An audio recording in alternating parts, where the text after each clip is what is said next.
Hello नमस्कार मित्रों, स्वागत है आप सभी का डेमोक्रेटिक डिप्लोमेसी पे। आज बात करेंगे एक बहुत ही इम्पोर्टेंट टर्म के बारे में, और ये सिर्फ टर्म नहीं है, इसका प्रभाव बहुत ही ज़्यादा है। चाहे वो इंडियन इकोनॉमी हो, इंडियन पॉलिटिक्स हो, या इंडियन डिफेंस हो, डिप्लोमेसी हो, कल्चरल रिफॉर्म हो, कोई सोशल बिहेवियर हो, कोई सोशल रिफॉर्म हो, कोई डिसीजन हो जो इंडिया में हो रहा, चाहे वो सुप्रीम कोर्ट द्वारा लिया गया हो या कोई संसद द्वारा पारित कानून है। इनका जो मंतव्य है, इनकी इनकी जो सोच है, ये जो जेन जी है, ये बहुत ही व्यापक होने वाला है और कैसे इंडिया को शेप अप करने वाला है। और सिर्फ इंडिया को नहीं, अराउंड द ग्लोब इनका इम्पैक्ट क्या होने वाला है, और क्यों सारे लोग जेन जी के बारे में बात कर रहे हैं, और क्यों सारी जो कंपनीज है, जो कमर्शियल एक्टिविटीज़ हैं, वो सारा जेन जी के अराउंड इवॉल्व होने वाला है कमिंग 1-2 सालों से लेके अगले 20-30-25 सालों तक। तो जेन जी जब का मतलब ये है कि ये जो जनरेशन जी है, जनरेशन जी कहते हैं उन बच्चों के बारे में, उन लोगों के बारे में, उन युवाओं के बारे में जिनका जो बर्थ हुआ है वो 1996 से लेके 2010 तक हुआ है। आज देखिए जो युवा है, आने वाला समय जो है वो इंडिया सबसे ज़्यादा यूथ इंडिया में ही रहेगा, सबसे ज़्यादा ग्लोब पे। तो इनकी जो आबादी है अब आने वाले टाइम में 2024 से लेके 2000 ऑलमोस्ट 46 तक, ये 60% जो लोग होंगे जो इंटरनेट यूज़ कर रहे होंगे वो जेन जी है। तो आप समझ सकते हैं कि इनका क्या व्यापक प्रभाव जो है वो भारत की इकोनॉमी पे, भारत की पॉलिटिक्स पे और सारी चीज़ों पे पड़ने वाला है। तो क्यों सारे जो लोग हैं जो कमर्शियल एक्टिविटी में इन्वॉल्व हैं, जो पॉलिटिक्स कर रहे हैं, वो सब जेन जी को लेके इतने ज़्यादा आतुर है, इतने ज़्यादा व्याकुल है कि उनका बिहेवियर क्या है, क्योंकि उनके बिहेवियर पे बहुत सारे लोगों का भविष्य टिका हुआ है। तो बात करते हैं आज जेन जी के बारे में। जेन जी से पहले ये जानते हैं कि जो उसके पहले भी एक जनरेशन थी जिसको हम लोग जनरेशन वाई या मिलीनियल जनरेशन बोलते हैं, जो जिनका जन्म जो है वो 1979 से लेके 1995 तक हुआ है, जो हम लोगों का जनरेशन है। उसके पहले का जो जनरेशन था वो होता है, उसको बोलते हैं जेन एक्स, जो हमारे फादर लोगों का है। तो ये जो जेन जी है, ये बहुत मामलों में हमारे बिहेवियर से या हमारे जो फादर लोगों के बिहेवियर से बहुत ज़्यादा डिफरेंस है इनमें, और हर मामले पे डिफरेंस है, और ये डिफरेंस बहुत ज़्यादा इमिनेंट है। इसका बहुत सारा कारण इंटरनेट को जाता है। जैसे हमारे टाइम में इंटरनेट नया नया आया था, बट ये लोग इनके बारे में कहते हैं कि ये इंटरनेट के नेटिव है, ये इंटरनेट के युग में ही पैदा हुए हैं। और ये जिस तरह से इंटरनेट का इस्तेमाल करते हैं, हमारी पीढ़ी शायद उस तरह से इस्तेमाल नहीं करती थी। तो इनका जो बिहेवियर मॉडिफिकेशन हुआ है वो बहुत ज़्यादा वाइड स्पेक्ट्रम में हुआ है। तो आज उसी को डिस्कस करते हैं। देखिए, सबसे पहले बात करते हैं पॉलिटिक्स पे। पॉलिटिक्स बहुत ही वास्ट चीज़ है। पॉलिटिक्स में हर चीज़ इंक्लूड है, चाहे वो कोई लॉ हो, चाहे कोई वो सोशल इंफॉर्मेशन या सोशल रेगुलेशन हो, चाहे वो इकोनॉमी हो, हर चीज़ पॉलिटिक्स के अंदर आती है। तो सबसे पहले देखते हैं जो जेन जी है, इनका बिहेवियर किससे शेपअप हो रहा है और ये किस चीज़ पे सबसे ज़्यादा प्रभाव डाल रहे हैं। तो अगर सोशल फॉर्म में देखें तो हम लोग या हमारे पहले के जो जेन एक्स वाले जो लोग हैं, वो अपने आप को फॉरवर्ड तब कहते थे जब वो वेस्टर्नाइज फील करते थे या वेस्टर्न लोगों से बहुत ज़्यादा इन्फ्लुएंस होते थे। बट ये जो जनरेशन जी वाले लोग हैं, ये अपने रूट के तरफ बहुत ज़्यादा तेज़ी से डीप डाइव कर रहे हैं। मतलब क्या, कि इनको जो प्राउड फील होता है, जैसे हम पहले कैसे प्राउड फील करते हैं कि हम अगर अच्छी इंग्लिश बोलना जानते हैं या वेस्टर्न स्टाइल के कपड़े पहनते हैं या वेस्टर्न थिंकिंग हमारे अंदर है, वेस्टर्न बुक्स को फॉलो करते हैं, और वो जो बोलते थे उनको पूरा मान लेते थे कि हाँ ये वेस्टर्न, अगर हिस्ट्री किसी ने लिखी है वो वेस्टर्न वाला हिस्ट्री है, तो उनको उसी चश्मे से देखते हैं जिस चश्मे से वो दिखाते थे। पर आज की ये जो जनरेशन है, ये अपने चश्मे से देखती है।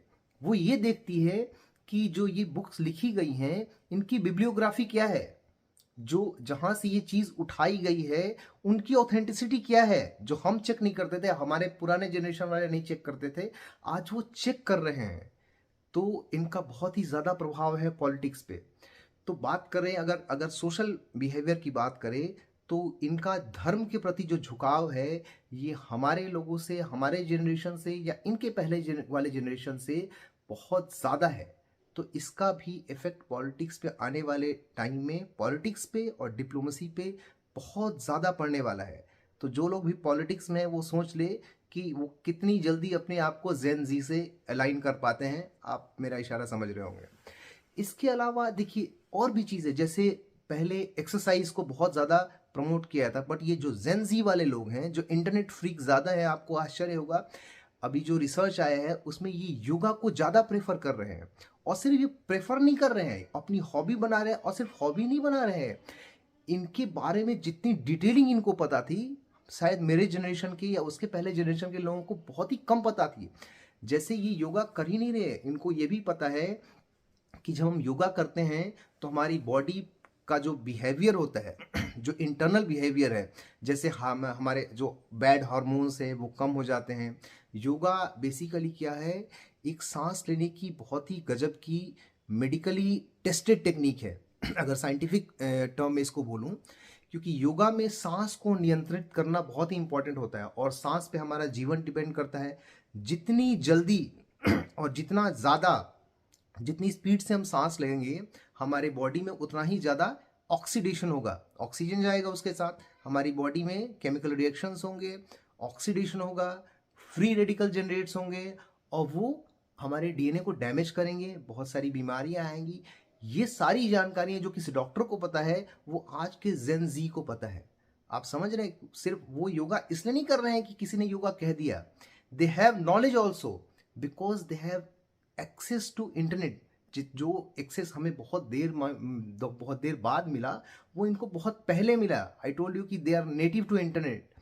वैसे ही अपने जो सोशल रूट्स हैं, जैसे कि हमारा धर्म, धर्म से काफ़ी ज़्यादा हमारे और हमारे पहले के जनरेशन से ये कनेक्टेड है।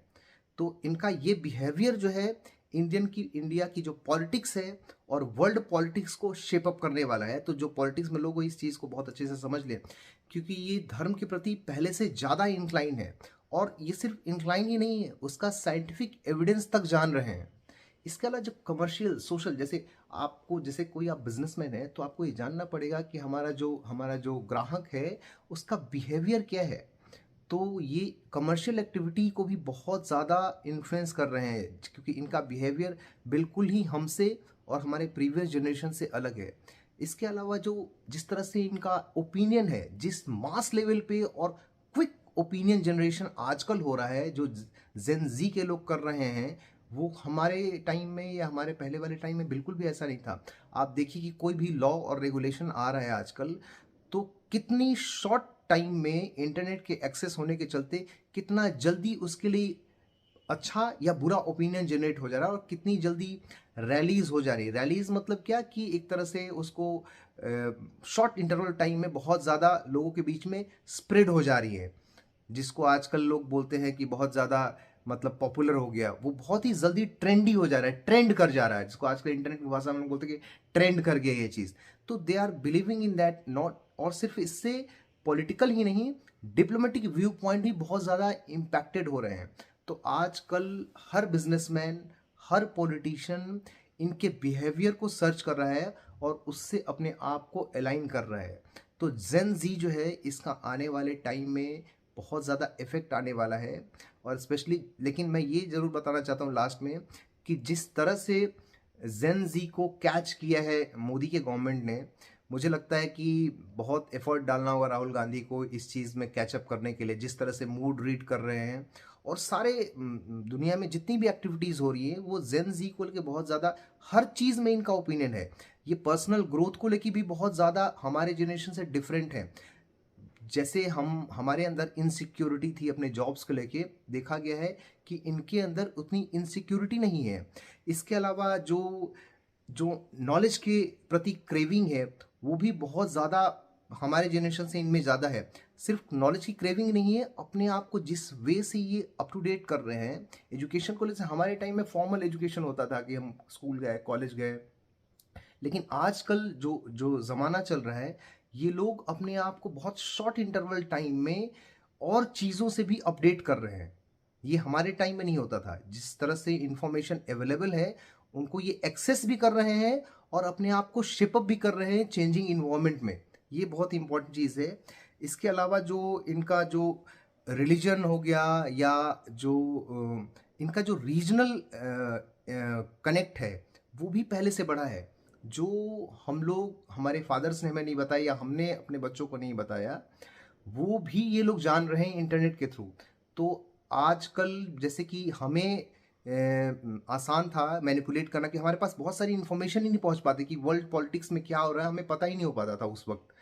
आज से 10 साल पहले की अगर बात करूं, तो बहुत सारा आम इंसान है कि उसके कंट्री का क्या ओपिनियन है किसी वर्ल्ड इशू पे, ये बहुत इम्पैक्ट नहीं करता था। पॉलिसी मेकर को बहुत इम्पैक्ट नहीं करता था। लेकिन आजकल उनका क्या ओपिनियन है किसी किसी इंसिडेंट को लेके, ये बहुत ओपिनियन करता है। क्योंकि जब तक स्टेट यानी कि जो कंट्री कुछ डिसीजन लेती है, तब तक इंटरनेट पे एक ओपिनियन ऑलरेडी ट्रेंड कर रहा होता है, and that thing influence the decision of the nation also diplomatically.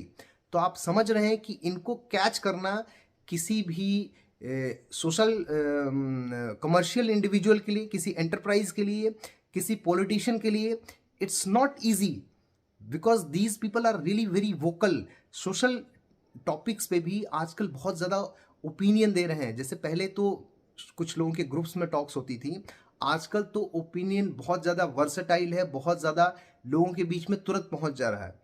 तो ये बहुत बड़ा चैलेंज होने वाला है। इसका ना एक बहुत बड़ा चैलेंज ये होने वाला किसी कंट्री के लिए, जिस तरह से आजकल इंटरनेट का एक्सेस हो रहा है, मिस इन्फॉर्मेशन को कैसे स्प्रेड होने से रोका जाए, ये भी एक बहुत बड़ा चैलेंज है। लेकिन आपको आश्चर्य होगा, इस पे भी क्वेश्चन किया गया था। ये लोग इतने स्मार्ट हैं कि खुद ही फिल्टर कर ले रहे हैं, यहाँ तक कि गूगल मैप को यूज़ करके वो किसी इंसिडेंट का जो ट्रू नेचर है उसको भी जान ले रहे हैं, जो हम लोग नहीं जान पा रहे आज के टाइम में। मैं नहीं शायद जान पाऊंगा। तो दीज जो पीपल हैं ये बहुत ब्रिलियंट हैं, मानना पड़ेगा, और हमारे जनरेशन से बहुत ज़्यादा एडवांस है आगे कुछ चीज़ों में। सारी चीज़ों में नहीं बोलूँगा। जैसे कुछ सोशल बिहेवियर में जो डेटा आया है, जैसे कि पर्सनल इंटीमेसी या पर्सनल बॉन्डिंग, इसमें ये लोग थोड़े वीक है, बिकॉज इनका जो टाइम यूज़ का जो तरीका है ये इंटरनेट ड्रिवन ज़्यादा है, और ये मतलब पर्सनल कनेक्ट पे कम फोकस है इनका, इस वजह से ये चीज़ हुई है। लेकिन अपनी नौकरी को लेके, अपने रिस्क टेकिंग टेंडेंसीज को लेके, या अपने ओपिनियन को लेके ये बहुत ज़्यादा वोकल है। चाहे वो डिसीजन किसी सरकार का हो या किसी कोर्ट का हो, लेकिन आजकल इन चीज़ों पे बहुत ज़्यादा बहस हो रही है, ये आपस में चर्चा करते हैं, पहले से काफ़ी ज़्यादा मैच्योर हैं। तो ये बहुत बड़ा चैलेंजिंग पार्ट होने वाला है आने वाले टाइम में किसी गवर्नमेंट को या किसी बिजनेस हाउस को, कि कैसे इस जनरेशन को हैंडल किया जाए। आपको ये मेरा वीडियो कैसा लगा आप ज़रूर बताइएगा, और आपको क्या जानकारी है इसके बारे में, या कोई क्वेश्चन है आपके मन में तो आप ज़रूर पूछिएगा। Thank you very much.